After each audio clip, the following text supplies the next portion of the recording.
Uma boa tarde a todos vocês, boa noite ou bom dia, né? Depende de onde vocês estiverem, a que horas vocês estiverem.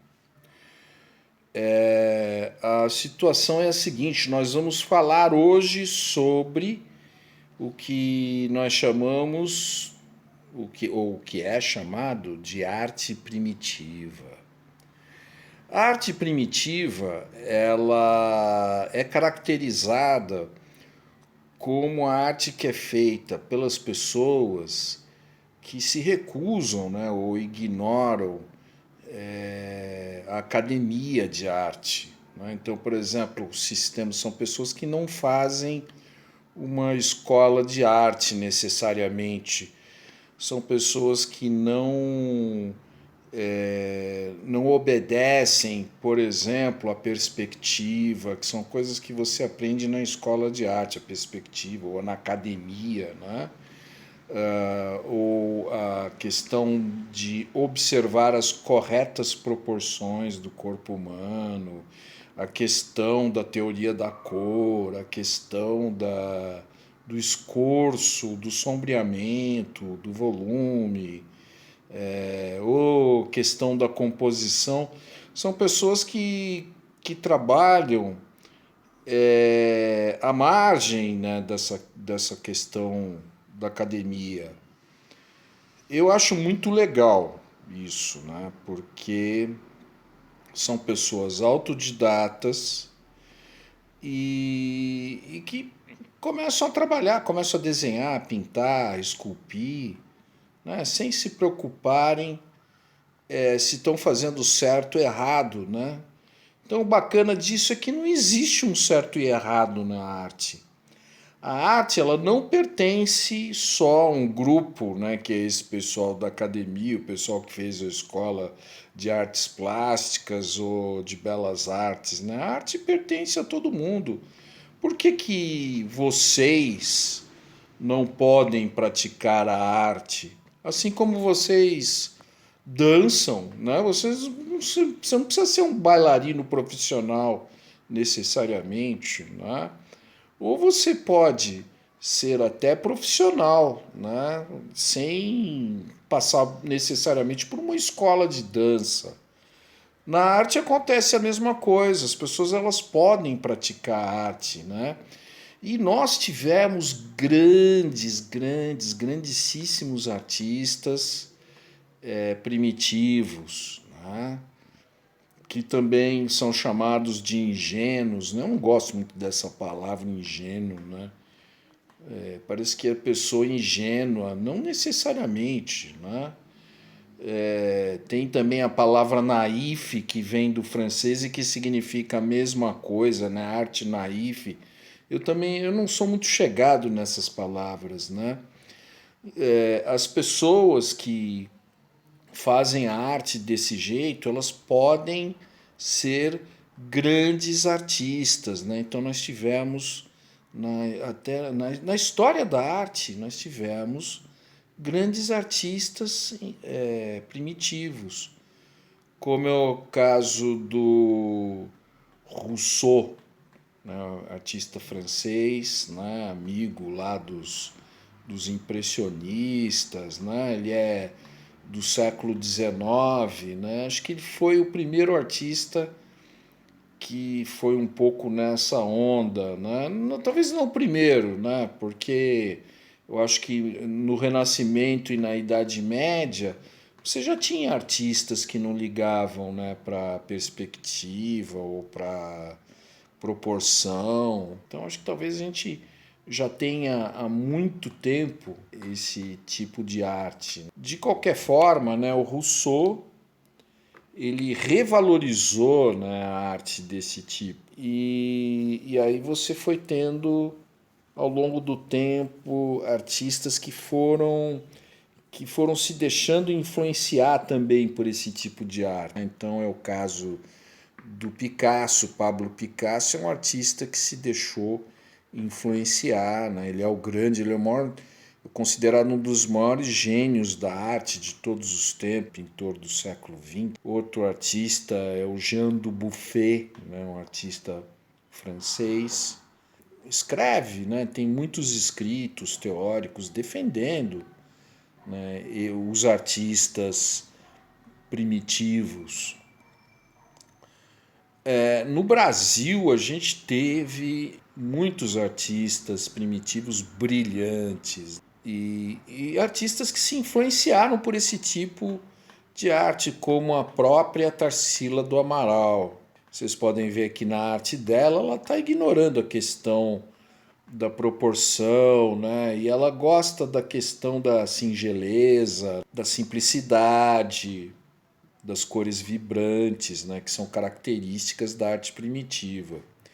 E a gente teve a Djanira. Olha só, a Djanira foi uma artista que era amiga dos modernistas brasileiros. Ela era dona de um hotel, né? E ela hospedava o Milton da Costa, né? Que é um artista moderno brasileiro. E a Djanira, ela foi muito importante, né? Ela fez muitas telas. Então vocês podem ver por aí, né, a simplicidade, a questão dos temas escolhidos, é bem bacana.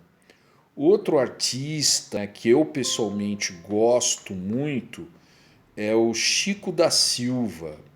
O Chico da Silva, ele foi descoberto no Ceará.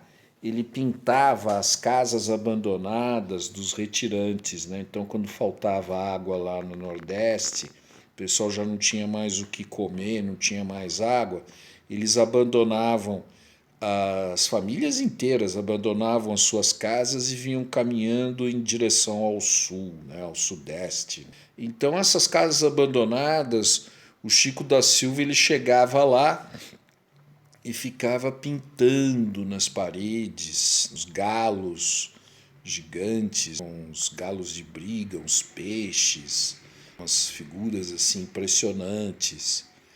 Até que um dia um crítico chegou lá e viu aquilo ali e perguntou, né, para as pessoas, né, quem que pinta essas coisas nas paredes das casas? E o pessoal, é o Chico. O Chico da Silva. O Chico da Silva ele era analfabeto, para vocês terem uma ideia. Ele assinava os quadros dele com o dedão.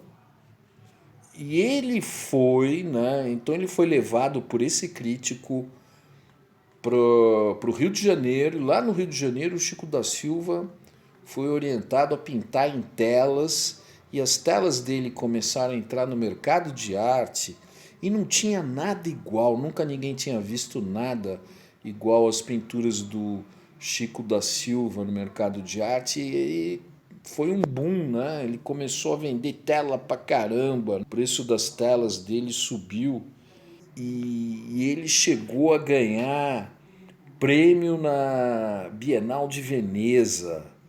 Para vocês terem uma ideia, só o Chico da Silva e o Aldemir Martins foram os únicos artistas brasileiros até hoje que ganharam um prêmio na Bienal de Veneza. Então o Chico da Silva ele foi longe. O problema dele é que ele era alcoólatra, né? Ele se tornou alcoólatra, né? E ele teve uma ideia infeliz que foi botar toda a família dele, os vizinhos, todo mundo. Ele ensinava o pessoal a pintar como ele e ele assinava as telas e mandava para o mercado de arte, né? Ele viu que estava vendendo, né? Ele quis se aproveitar dessa situação e aí começou a ter um monte de Chico da Silva falso, né, no mercado de arte. E aí isso fez com que o preço dele, né, despencasse. Ele, né, infelizmente, a pintura dele não valia mais nada, né? E até hoje tem problemas aí com a pintura dele. Ele faleceu na década de 70, mas ele é um grande pintor. A pintura, quando é feita por ele mesmo, é fantástico. Outro pintor incrível, né, é o Valdomiro de Deus, que está perto aqui da gente. Ele mora em Osasco, né, ele está vivo. Né, o Valdomiro de Deus é um grande pintor, né, primitivo. Tem uma preocupação, né, com temas da atualidade, coisa que não são todos os primitivos que têm. e ele foi muito elogiado, né, pelo Mário Schember, que foi um importantíssimo crítico brasileiro. E o Valdomiro de Deus, ele tem uma produção numerosa, uma quantidade de temas assim incríveis, né? Vamos ver outro artista interessante, que é o Antônio Poteiro, né? Esse é fantástico, né? O Antônio Poteiro, né? Ele tinha um jeitão assim, ele parecia um profeta. E ele tem uma pintura assim, meio de caráter místico, religioso. Além de pintor, ele era ceramista, escultor também, né? Ele era versátil e é incrível, né? Como vocês podem ver aí, a pintura dele é deliciosa, né? Você pode ficar muito tempo apreciando uma tela, né, do Antônio Poteiro. Tem um monte de detalhes, de coisas que você fica observando. É característica da pintura primitiva a questão das cores vibrantes, em um certo sentido decorativo. Outro pintor incrível é o José Antônio da Silva, também um pintor assim, com uma temática, coisas assim rurais, né? Coisas que lembram o campo, né? Também uma pintura cheia de detalhes. O que eu acho admirável nele, né, é que ele, dentro dessa temática, né, ele tem uma variedade incrível, né, de situações. Ele não se repete muito.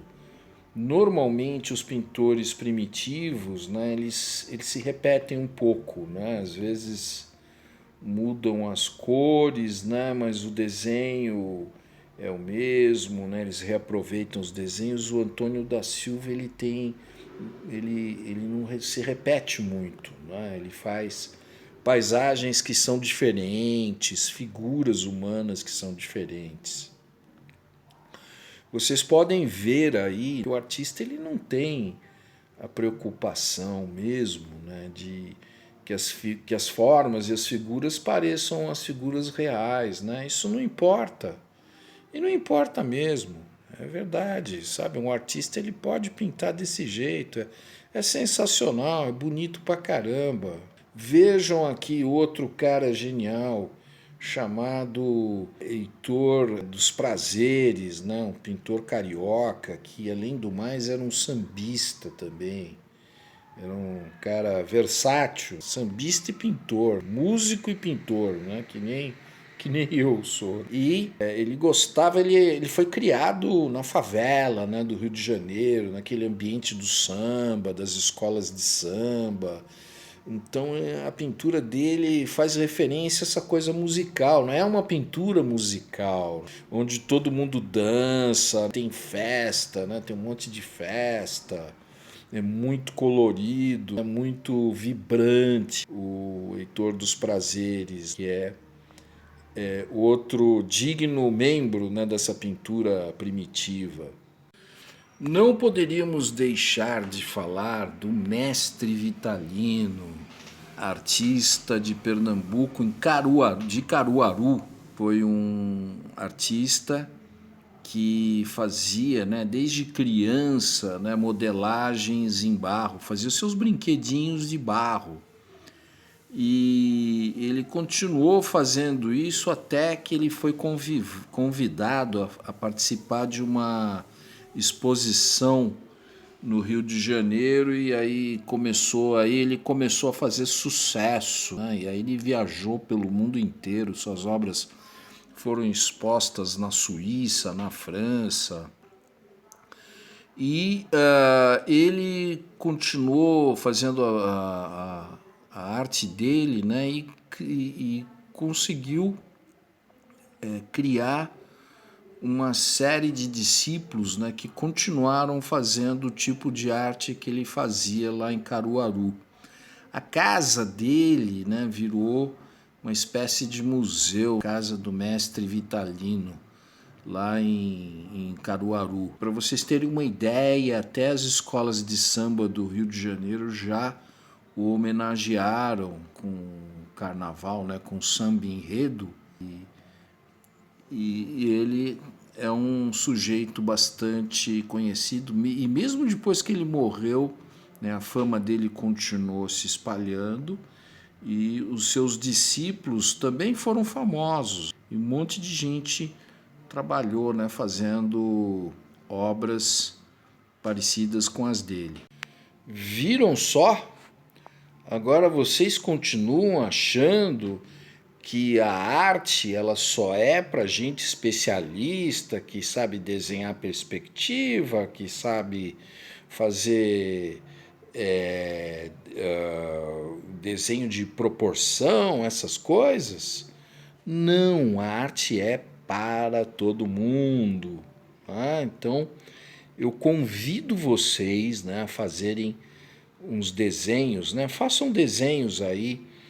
Lembrem-se das coisas que vocês faziam quando eram crianças, ou as festas que vocês viram quando vocês foram crianças, nas cidades de vocês, seja aqui em São Paulo, seja em cidade de outro estado, sei lá, de Pernambuco, da Bahia, do Ceará, de Minas Gerais, do Rio de Janeiro, do Paraná, certo? Lembrem-se das coisas que vocês faziam quando vocês eram crianças, né? Façam um desenho sobre alguma coisa dessas que vocês faziam, um desenho colorido, bonito. Façam isso e depois tirem uma foto e publiquem para mim aqui na plataforma. Que tal, hein, vocês fazerem isso? Eu vou abrir depois, né, uns dias depois de vocês terem visto esse vídeo, eu vou abrir aqui na plataforma uma tarefa para vocês postarem esses desenhos de vocês, tá bom? Então vai ser um desenho sobre uma coisa do passado de vocês, que pode ser uma festa, pode ser uma brincadeira, alguma coisa que vocês viram, alguma cena que vocês viram, pode ser alguma coisa de uma plantação, de uma brincadeira. Vocês vão escolher, tá bom? Façam um desenho e me mandem, tá?